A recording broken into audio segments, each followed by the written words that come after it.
Assembly సమావేశాలకు హాజరు కాని ఎమ్మెల్యేలకు ప్రధానంగా వైసీపీ ఎమ్మెల్యేలకు చెక్ పడబోతున్నారు. రీకాల్ అంశాన్ని పదే పదే ప్రస్తావిస్తున్నారు స్పీకర్. తాజాగా సభలో మరొకసారి ఇదే అంశాన్ని చర్చించారు. అయితే నిన్న జరిగిన సభకు సంబంధించి కాస్తంత టెక్నికల్ ఇష్యూ ఏదో వచ్చిందట. దానికి సంబంధించి ఆలస్యంగా ప్రారంభం, దానికి సంబంధించి కూడా క్లారిటీ ఇచ్చారు. అంతకుముందు లక్నో వెళ్ళినప్పుడు ఈ స్పీకర్లందరికీ జరిగిన సమావేశంలో కూడా ఇదే అంశాన్ని చర్చించడం, లోక్సభ స్పీకర్ ఓం బిర్లా కూడా దీనికి సంబంధించి అప్పుడు ఈయన మాట్లాడారట.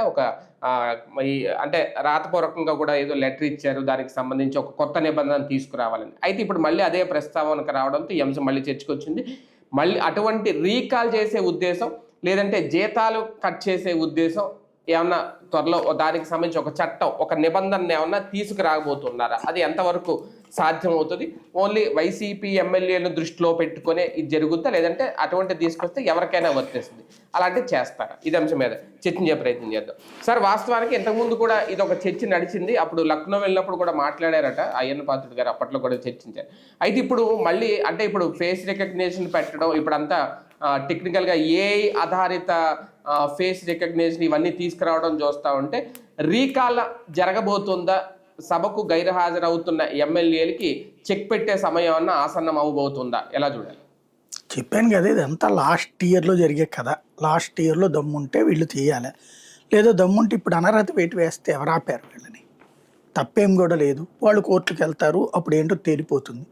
ఇక్కడ స్పీకర్ కార్యాలయం 2 తప్పులు చేసింది.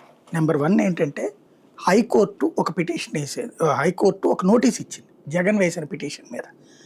ఏమండి, ఇట్లాగ జగన్ అడుగుతున్నాడు ప్రతిపక్ష హోదా, మీకేంటి అభ్యంతరము, ఇవ్వడానికి మీకున్న, ఇవ్వచ్చా ఇవ్వకూడదా, మీ అభిప్రాయం ఏంటి అన్నటువంటి. స్పీకర్ తన అభిప్రాయాన్ని వ్యక్తం చేయాలి కదా. ఎందుకు ఈ రోజు వరకు ఇవ్వలేదు హైకోర్టుకి? ఇస్తే అప్పుడు అది స్పీకర్ హక్కు కాబట్టి, స్పీకర్ అధికారం కాబట్టి మీరే చెయ్యండి అంటుందా, మీ నిర్ణయం మీ ఇష్టం అంటుందా? లేకపోతే ఇప్పుడు తెలంగాణ ఎన్నికల్లో కూడా స్పీకర్ నా ఇష్టం అని అనుకున్నాడు ఆయన అనర్హత వేటుకు సంబంధించి. కానీ సుప్రీంకోర్టు జోక్యం చేసుకుని నువ్వేదో ఒకటి తేల్చని చెప్పింది. అట్లాగా ఇందులో రాలేదు హైకోర్టు. అక్కడ రిజిస్ట్రార్ దాన్ని ఎందుకని మళ్ళీ స్పీకర్ ఏది వాళ్ళ ముందు అడగట్లేదు అర్థం కాలేదు. పిలవచ్చి అడగాలి కదా, ఏమయ్యా మీకు ఇచ్చిన నోటీస్కి సమాధానం ఏందనేది. ఇవ్వలేదు. లేదు, జగన్ ఒక లేఖ రాశాడు స్పీకర్కి, ఇట్లాగ నాకు ఇవ్వండి, ఎందుకంటే దాంట్లో రాజ్యాంగంలో ఎక్కడా లేదు, ఒక సంప్రదాయంగా ప్రారంభించారు ఆ విధానాన్ని. మొదట్లో సంప్రదాయం అనేది మనం మార్చుకోవచ్చు ఎప్పుడు కావాలంటే అప్పుడు. కాబట్టి ఇప్పుడు ఉన్నది మొత్తం 4 పార్టీలే రాష్ట్రంలో. 3 పార్టీలు ఒక జట్టుగా ఉన్నాయి. అసెంబ్లీలో ప్రాతినిధ్యం 4గురికే వచ్చింది. 4గురిలో 3 ఒకే కూటమి కింద ఉన్నప్పుడు మిగిలింది నేను ఒక్కనే కాబట్టి నాకు ప్రతిపక్ష హోదా ఇవ్వండి అని అడిగాడు. లేదయ్యా, ప్రతిపక్ష హోదా 10% అన్నటువంటి సంప్రదాయమే మేము అంగీకరిస్తున్నాం, నేను స్పీకర్ని, అలాగే శాసనసభలో మెజార్టీ సభ్యులు కూడా అదే అభిప్రాయంతో ఉన్నారు, ప్రభుత్వం కూడా అదే అభిప్రాయంతో ఉంది, కాబట్టి నేను నీకు ప్రతిపక్ష హోదా ఇవ్వను అనేది బయట నోటి మాటగా కాకుండా లిఖితపూర్వకంగా జగన్కి పంపించేశాడు అనుకోండి. జగన్ దాన్ని హైకోర్టులో ఛాలెంజ్ చేస్తాడు, హైకోర్టు డిస్మిస్ చేస్తే సుప్రీంకోర్టులో ఛాలెంజ్ చేస్తాడు. దెన్ దేశవ్యాప్తంగా ఉన్న అన్ని అసెంబ్లీలకి ఒక ప్రిసీడియం నడుస్తుంది ఏంటని. ఎందుకంటే కొంతమందికి ఇచ్చారు. ఇప్పుడు ఆమ్ ఆద్మీ పార్టీ బీజేపీ వాళ్ళకి ప్రతిపక్ష హోదా ఇచ్చింది 3 గెలిచినప్పుడు ఢిల్లీలో. మరి రాజ్యాంగం ప్రకారం వాళ్ళకి ఎందుకు ఇవ్వలేదు, ఎందుకు ఆపలేదు అక్కడ?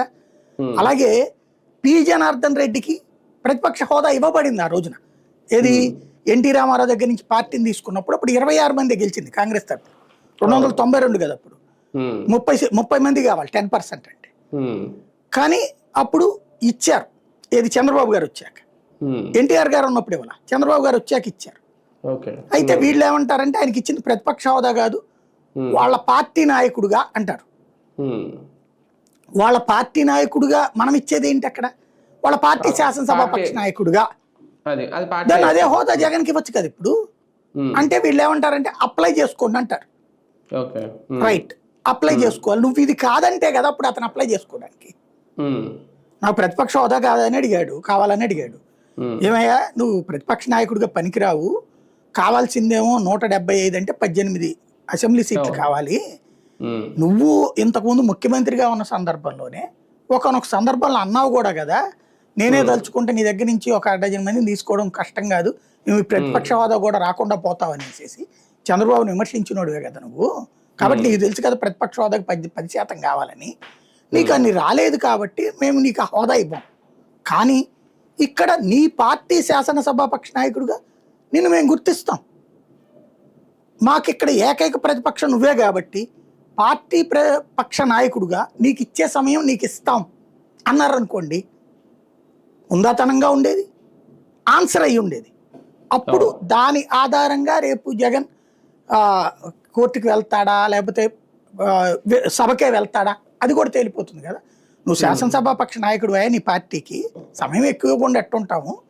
ఇప్పుడు నీకు తెలుసు, ఇప్పుడు వీళ్ళు అసెంబ్లీలో ఉన్నారు ఇంతకుముందు జగన్ వాళ్ళు, అప్పుడు టీడీపీకి 23 మందే ఉన్నారు. వాళ్ళకి యాజ్ పర్ నామ్స్ అయితే కనుక తక్కువ సమయం ఇవ్వాలి. అంటే ముఖ్యమంత్రి గంట సేపు ప్రసంగిస్తే వాళ్ళకి 10 నిమిషాలే అంత ఇవ్వాలి. కానీ చంద్రబాబు గారు గంటల కొద్ది ప్రసంగించారు కదా ఆ రోజున, అనుమతించారు కదా అది. అలాగే అప్పుడు మిగతా మంత్రులు మిగతా మాజీ మంత్రులు అప్పటికి ఇప్పుడు మంత్రులు అయ్యి ఉన్నారు, మళ్ళీ వాళ్ళకి రివోల్ట్ అయ్యి సమాధానాలు ఇచ్చిన సందర్భాలు ఉన్నాయి కదా. పయ్యవుల కేసులు అంటూ కూడా మాట్లాడిన సందర్భాలు ఉన్నాయి కదా ఆ రోజున. టైం వాళ్ళకి ఇచ్చిన 2 నిమిషాలు అప్పుడు వాళ్ళ లెక్క ప్రకారం శాసనసభ్యులు మాట్లాడాల్సింది. కానీ 5 నిమిషాలు 10 నిమిషాలు 15 నిమిషాలు మాట్లాడారు కదా. ఫస్ట్ జగన్ చేస్తున్న తప్పు ఏంటంటే సభకి వెళ్ళి కూర్చోవాలి, కూర్చుని మాట్లాడాలి. మాట్లాడుతున్నప్పుడు ఆపారనుకోండి, ఏమయ్యా మీకు అట్లా ఇచ్చాను కదా నేను టైము, ఇట్లాగే చేస్తున్నారేంటి అని అడుగు. వాళ్ళ ఎమ్మెల్యేలు కూడా మాట్లాడాలి. మాట్లాడుతుంటే ఆపుతున్నారు అనుకోండి, జనానికి తెలుసు ఇదిగో చూసారయ్యా వీళ్ళు ఆపుతున్నారు. అప్పుడు బాయ్కాట్ చేస్తే ఒక అర్థం ఉంది. కనీసం ఇప్పుడైనా ఆ పని చేయాలి, చెయ్యట్లేదు. అది తప్పు, జగన్ చేస్తున్న అతిపెద్ద తప్పు. అనుమతి తీసుకోవాలి అక్కర్లేదా పైన వాళ్ళది అన్నటువంటి అలాంటి ఒక టాపిక్. ఇప్పుడు అదేంటి, దాన్ని బెంచ్ మార్క్ కేసు అంటారు వాటిని. అలాంటి బెంచ్ మార్క్ కేసు కింద అది జరిగిపోయింది. ఇప్పుడు ఆ తర్వాత అనేక చోట్ల అనేక మంది అట్టగే తప్పించుకున్నారు, మా దాంట్లో అనుమతి ఇవ్వలేదు అనేసి. ఇప్పుడు ఎక్కడ ఎందుకు అరవింద్ కుమార్ ఐఏఎస్, కేటీఆర్ వీళ్ళ విషయంలో అనుమతుల కోసం అక్కడ ఉన్నటువంటి గవర్నమెంట్ అడిగిందిగా, కేంద్ర ప్రభుత్వాన్ని అడిగితే మొన్న ఇచ్చింది కేంద్ర ప్రభుత్వం ఐఏఎస్కి ప్రాసిక్యూషన్కి. కేటీఆర్కి గవర్నర్ ఒక 6 నెలల తర్వాత ఏమో అనుమతి ఇచ్చారు. కాబట్టి జరిగింది కదా. ఇప్పుడు ఆ సిస్టమ్ని ఫాలో అవుతున్నారు కదా. అట్లాగే రేపు ఇంకెవడు ప్రతిపక్ష హోదా అడగకుండా ఉంటాడు. సుప్రీంకోర్టు కూడా అదే అంటే బేసిక్గా సంప్రదాయం ఇద్దరి చేతిలోనూ ఉంది. వీళ్ళేమో వెళ్ళి అడగాలి అవమానపడి, వీళ్ళు వెళ్ళట్లేదు అడుగుతున్నారు. వాళ్ళేమో అధికారికంగా కోర్టుకి చెప్పి వీళ్ళకి కూడా అధికారికంగా చెప్పి రమ్మనమని పిలవాలి, పిలుస్తున్నారు కానీ అధికారికంగా స్పష్టం చేయట్లేదు. స్టేజ్ మీద మాట్లాడటం తప్పి లిఖితపూర్వకంగా ఇవ్వట్లా, లిఖితపూర్వకంగా ఇవ్వడానికి భయపడుతున్నారు. ఇక్కడ జీతాల అంశం కూడా పదే పదే ప్రస్తావిస్తున్నారు. అంటే ఇందులో ఏది నైతికం? అసెంబ్లీలకు రాకుండా ఎమ్మెల్యేలు జీతాలు తీసుకోవడం, లేదు రేపొద్దున్న ఒక నిబంధన ఏమన్నా పెట్టి వాళ్ళకి జీతాలు తొలగిస్తే గనక అది నైతికత అవుతుంది. అదేం తప్పేం లేదు. దాన్ని అనవసరం టైం వేస్ట్, అంటే ఊరికనే మాట్లాడడం తప్పించి ఇప్పుడు ఆపేస్తానంటే ఎవడ ఆపాడు వీళ్ళని, మీ జీతాలు ఏమంటే ఇప్పుడు ప్రభుత్వ ఉద్యోగులు యాజ్ ఫర్ నామ్స్ సస్పెండ్ అయినప్పుడు 50% ఇవ్వాలి. వీళ్ళు 199 మందిని అంతమందినో సస్పెండ్ చేసి కూర్చున్నారు వీఆర్లో పెట్టి, డిఎస్పీల దగ్గర నుంచి ఐపీఎస్ దాకా. ఏం చేయగలుగుతున్నారు వాళ్ళు? రోజు వచ్చి సంతకం పెట్టిపోతున్నారు అక్కడ. అట్లాగే దీనికి కూడా ఏమైనా చేయొచ్చు. వీళ్ళు ఏంటంటే మాటల్లో ప్రతీకార ద్వారా విపరీతంగా ఎక్స్ప్లెయిన్ చేస్తారు. ప్రజలకి ఆ విపరీత ప్రతీకార ద్వారా కనిపించకూడదు. రెస్పాన్సిబుల్గా మాట్లాడితే కన్విన్సింగ్గా చెప్పగలగాలి. వీళ్ళు అది చెప్పట్లా. No work no pay. Yes, good, correct, no work no pay. ఇప్పుడు శుక్ర శని ఆదివారాల్లో మంత్రులు కూడా పనిచేయట్లేదు చాలామంది. No work no pay. వాళ్ళది ఎవరు జడ్జిమెంట్ ఇస్తారు? శాసనసభ. చెయ్యండి, మంచిదే. వాళ్ళు రాకపోతే జీతాలు ఇవ్వట్లేదు, తప్పేం లేదు, అది నేను సమర్థిస్తాను దాన్ని. వాళ్ళకి ఆ బెనిఫిట్స్ ఇవి కూడా మానేసేయండి, తప్పేం లేదు. అది దాని ఇంపాక్ట్ కూడా చర్చ కూడా జరుగుతుంది దేశవ్యాప్తంగా. పార్లమెంట్లో కూడా పనిచేస్తారు కాస్త. రాజ్యసభ సభ్యులు చాలామంది రారు. సెషన్స్ మొత్తం మీద ఓ రోజు వచ్చేసి కూర్చుని వెళ్ళిపోతారు. ఎవరు దాన్ని ఏమంటారు, నామినేటెడ్ బ్యాచ్. జీతాలు మాత్రం తీసుకుంటారు, తర్వాత పెన్షన్లు కూడా జీవితకాలం తీసుకుంటారు. అది అడుగు. దాంతోపాటు కావాలంటే నువ్వే ఒక గైడ్లైన్స్ పెట్టు, ఏమని, ఇట్లాగా రాకపోతే జీతం ఇవ్వం, ఈ సెషన్స్కి సంబంధించినటువంటి ఇదే నెల జీతం ఇవ్వం. అట్లాగే సెషన్స్కి ఇచ్చేటటువంటిది ఎట్లాగే ఇవ్వరు. సభకు అటెండ్ కాకపోతే సభకి ఒక రోజుకి హాజరైనందుకు ఇంత డబ్బులు ఇస్తారు వీళ్ళకి. ఉమ్, అది ఎట్లాగూ ఇవ్వరు. ఎమ్మెల్యే జీతం వేరు, సభ జీతం వేరు. సభ జీతానికి సభ అది అటెండ్ అయిన అంటే వీళ్ళు రోజునే సభలోకి ఇస్తారు, వచ్చి సీట్లో ఇతర రోజులు ఇవ్వరు. కూర్చోకుండా సంతకాలు పెట్టి వెళ్ళిపోతున్నారట కదా, అలా వస్తే అటెండ్ అయినట్టే కదా. నేననేది ఆ ఇష్యూ గురించి కాదు. వీళ్ళు ఒకరోజు ఎప్పుడో పెట్టిపోతున్నారు అది కాదు. వీళ్ళు అనే పాయింట్ ఏంటంటే వాళ్ళు సభకి రావట్లేదు కాబట్టి జీతాలు ఆపేయడం అనేటటువంటిది. ఎమ్మెల్యే తన నియోజకవర్గానికి సభ అక్కడ తన పని అయితే తను చేస్తాడు. ఎమ్మెల్యే కలెక్టరా లేకపోతే నియోజకవర్గంలో పనులు అయితే చేస్తాడు కదా. ఎమ్మెల్యే జీతం ఆపడానికి నీ చేతిలో నీకు సంబంధం లేదు. నేను అనేది అది. శాసనసభలోకి అటెండ్ కానందుకు నీకు ఆపే హక్కు ఉంది, నువ్వు ఆపుతున్నావు ఆల్రెడీ. డబ్బులు ఏమి ఇవ్వట్లా. సెషన్కి అటెండ్ కానప్పుడు ఆ రోజు డబ్బులు ఇయ్యరు. ఎన్ని రోజులు అటెండ్ అయితే అన్ని రోజులు డబ్బులే ఇస్తారు. ఎమ్మెల్యే జీతం నీకు సంబంధం కాదు స్పీకర్గా, అది ప్రభుత్వానికి సంబంధించిన అంశం. ఎమ్మెల్యే డ్యూటీలో ఉన్నాడా లేదా రోజు వచ్చి అటెండెన్స్ వేయించుకుంటాడే మీకు లేదు కదా. ఎమ్మెల్యే తన నియోజకవర్గానికి ఆ నియోజకవర్గ పని ఎట్లాగూ చేస్తాడు కదా.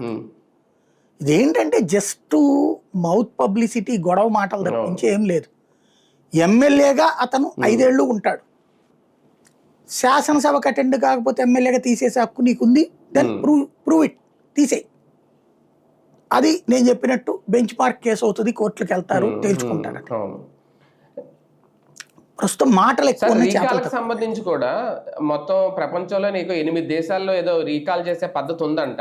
ఇప్పుడు కేంద్రం ఆ డెసిషన్ తీసుకోవాలి, స్పీకర్ ఆ డెసిషన్ తీసుకోవాలి అంటున్నారు. అలాంటిది ఏమైనా జరుగుతుంది మన దేశంలో కూడా? చట్టం ఏమైనా తెస్తారా? ప్రభుత్వాలని రీకాల్ చేస్తారు అక్కడ, ఎమ్మెల్యే ఎంపీ అని కాదు. ప్రభుత్వాలని రీకాల్ చేయొచ్చు అని ఉంది. పెట్టండి ఇక్కడ కూడా, ఈ దేశంలో కూడా.